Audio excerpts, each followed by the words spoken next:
called Sassy City Chicks. They only go to the big cities. I'm not sure. I think they do New York, but we're in Chicago. I paid. I think it was $475 to be in the event, okay? And I thought, well, oh my gosh, it was a Sunday in July. Let's face it, July is not exactly the most rocking month for us. I paid it. I said, well, if I don't make any money, I will, it'll be a good experience for me. So of course, the event comes up, and I'm like, oh my gosh, what am I? I scrambled at the last minute to get my table set up, and I realized I don't have anybody to go with me. I operated my jewelers, nobody wanted to go in with me, and so I just went by myself, and I took my daughter, Michaela. And she's a college senior, and she comes down looking like a college senior looks, and I go, no, you need to go back up and come back down looking like this. And she did. She came down with a mini version of me.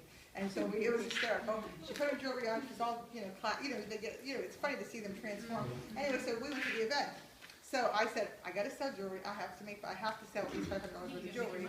And so literally in the first 10 minutes, we sold $200 of jewelry, and just boom, I had the boho chic, they took it right off my neck, boho earrings out of my ears, boom, boom, boom. Those women were there, and they were spending, and literally from 11 o'clock to 4 o'clock, I sold $1,200 in jewelry. Okay? Wow. Right off my table. For the most part, everything went boom, right off my table. We were working so fast and adding up the orders so fast. She was writing orders, I was writing orders, and I couldn't even tell her if she was doing it right or if I was doing it right. I mean, we were just writing as fast as we could, swiping the charge cards, and people were buying jewelry. But this was at the Drake Hotel down off Michigan Avenue in Chicago. Very she, fa, $475 well spent. I'll do it next year. And then they just had it again in Michigan. I just drove up to Minneapolis. They had a brand new event up there, and I went up there and did it there. It wasn't nearly as successful. I made my money back. I did have to pay $400, but I did sell over $400 that night. I drove 2 hours to and 2 hours from. Worth it in my opinion, because that's a new area that I'm not currently in. So I did do that, and then I just did another one. It was a 2-day event in Chicago. It was at the Rosemont, which is the big conference center there, and I paid $875 for 2 days. My October calendar's full. Thank you very much from that event. Okay, right there. Now I'll admit my pluses and my minuses. My pluses, I can sell jewelry to anybody. My minuses, my follow-up is horrendous. Okay, so I mean, I booked those shows. I dated the calendars. I went. I hostess coached them already, and I literally the day before I was coming. It was my trip last week. That Saturday, I was driving all over Chicago hostess coaching. People think you don't hostess coach as an executive director. I drive my car an hour into the city, Oak Park, and I drove an hour in. I hostess coached that woman, and I drove back. Of course, I think it's worth it. I haven't had the shows yet, so we'll see how that goes. But I think that it's worth it. I paid a lot of money to be in those vendor events. People say to me, was it worth it to pay $50 to be in a vendor event? Yeah, okay. Well, if you don't want it, give it to me. I'll pay the $50. Of course it's worth it. I don't care if you don't even sell a thing. A lot of times people say you can't sell at a vendor event. Oh, you can sell. Of course, you're going to build the relationship. So one of the things I learned from my good friend Nancy Rupp, who's a 2-diamond, my first level, just passed away of cancer a year or 2 ago. She always went around. She had the gift of connecting with people. It was just a very natural thing for her. She went around and she gives everybody a 50% off coupon. Now, why would she do that? You don't go around and say, you make 30% on that? Well, I make 50. Because of course you're looking very haughty. So I go around and go, you know what, I love to give this to you. Thank you. It's so nice to see you. I know you're here tonight. I just want to give you a 50% off coupon. I let every vendor have buy one thing at my cost. You tell it to every single person. Oh, that is fantastic. Isn't that good? Yes. You get every vendor in there. Every vendor. I try to walk around and give every vendor a 50% off coupon. What's it do? It brings them to my table. First and foremost, that's what I want them at my table, right? Of course, I never stand behind the table. I'm in front of that table always. You're going to have your boxes there. You need to be able to sell off that table. People, new jewelers especially, go, well, should I sell off the table? I go, of course you sell off the table. I go to Raleigh. I buy that $5 jewelry.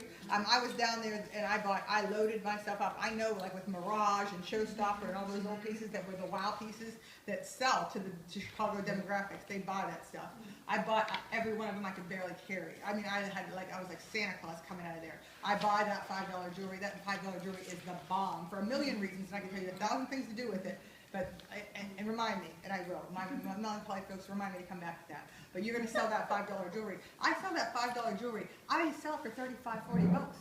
50% is nothing. I'm making bank on that. Do you see what I'm saying? Donna, and that's allowed. What do you sell off your table for? Like, do you get a discount from your table? Like, No. you can't sell that. Well, if I'm selling $5 jewelry for $45, but I give a discount. But your current, I know, why not? No, there was no discount. It was everything for full price.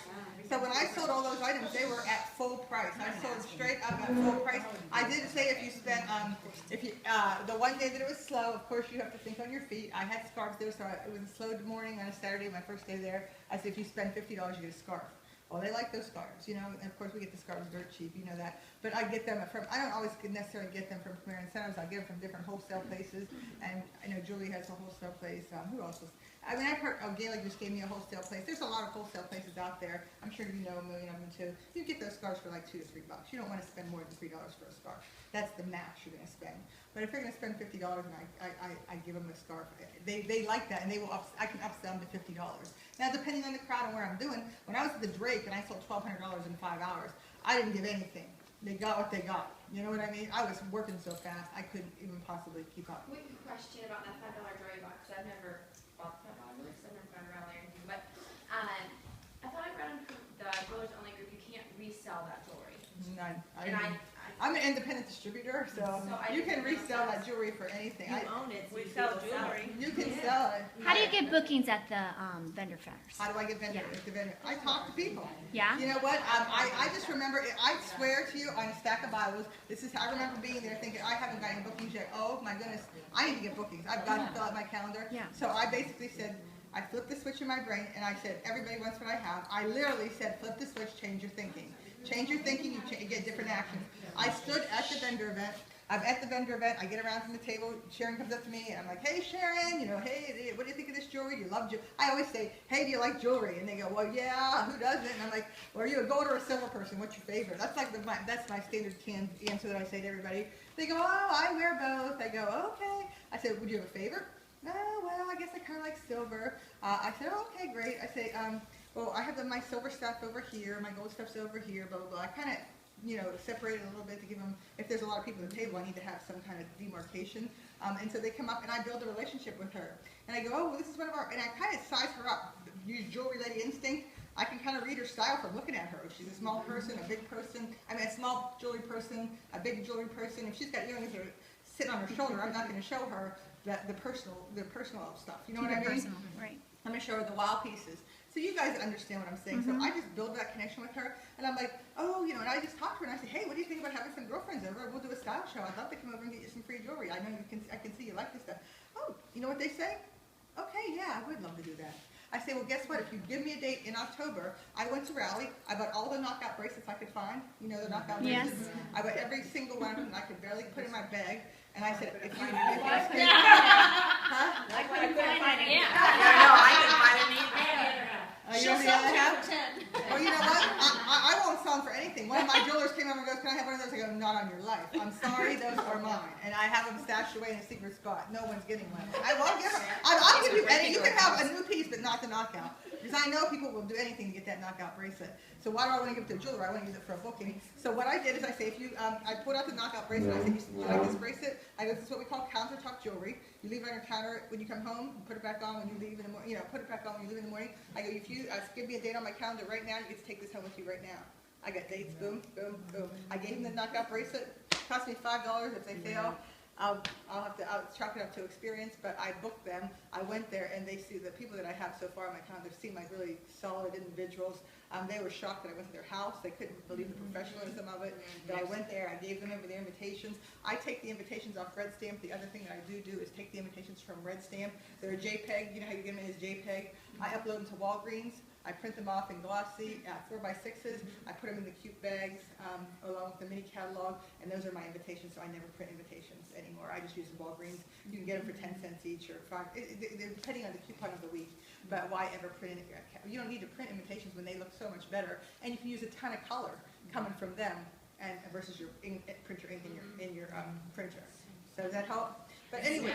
I just literally ask everybody. I'm not, like, I like that thing, and I think it's really cute and fancy. I have so much jewelry, I can't carry one more thing into a vendor event. And here's the one thing I will tell you about a vendor event. When I was doing these vendor events in Chicago, they were very professional. I mean, mine was low maintenance, low key, because these people are coming in the night before to set up. And I went in there the first day, and my newer jeweler went in there by herself with her mom, and I'm like, oh, I walked in, I just could not let her go to that by herself. I went in early and helped her. They didn't have enough table. I made her, you have to make your table look like a boutique. The one thing, I mean, I think, you know, I see so many jewelry tables and they just look like a junkyard, and nobody wants to buy from a junkyard. I don't want to buy from a flea market, and if you have any kind of style or class, you're going to walk over to that and think, this is a hokey schmokey thing. It just, you devaluate your product when you have too much product on your table. Do not put every piece of jewelry that you own on your table. It cannot look like a junkyard. I went out and that night, I left the event, lived with her mother, I helped her with her table, I ran out and I went and bought every single neck board I could find at Michael's, because they're 40% off. That's a cheap place to get neck boards, by the way. And they're not the ones, the floppy ones, they're the ones, they're like the mini bus. But they were dirt cheap for 40% off. I bought every one of them I could find and I could carry back into that place. And then I went and got those, you know those crates that you use in college that the kids use, that they kind of put together and you put the little things in them and you pop them in. You know what I mean? They look like milk crates. Little lockers. Yeah, like little locker things. Plastic. I went and I just happened to see those in my basement, and for whatever reason, I put them in my my stuff to take out, and then I just started building those things up, and I elevated those, and I put the busts on those to make them look more professional, and they were relatively easy to carry because you're only getting a 6-foot table for the most part. Of course, you're going to have your premier thing on the front so they can see the company that you're with, but I took pretty much everything off my table, and I do have the pictures of my table, and that's like not, I mean, I have a decent table, but I mean, I'm sure some of you can do much better than that, but I was really not as prepared as I should have been. You know what I mean? I didn't give it a ton of thought beforehand. And so I went and then I used the bust, I put the necklaces. I mean, I'm not going to put first choice on a bust. That's a thing that can go lay flat. Anything that like the one Miranda's wearing, I wouldn't put that on a bust. You know what I'm saying? I'm going to put stuff on there that that needs a bust to lay nicely. Those ones that lay flat, put them on the table. You don't need to elevate those. And of course on the top one, I had the biggest one, the biggest bust that they had at Michael's, and I put my big featured piece, which I would feature either Kaleidoscope or Top Notch. Those are the two highest sellers, and they have the most, I think they carry the most wow in our line right now. Anyway, and so you just have to make your table look appealing and look like it's going to draw people into it. You just want to really be careful. Step back from it. I had to step back from the table and go, correct, because it did not look good. You know what I mean? It just looked like a junkyard. Does that help? Okay, any questions on the vendor event? But if you expect people to give you a date, they do.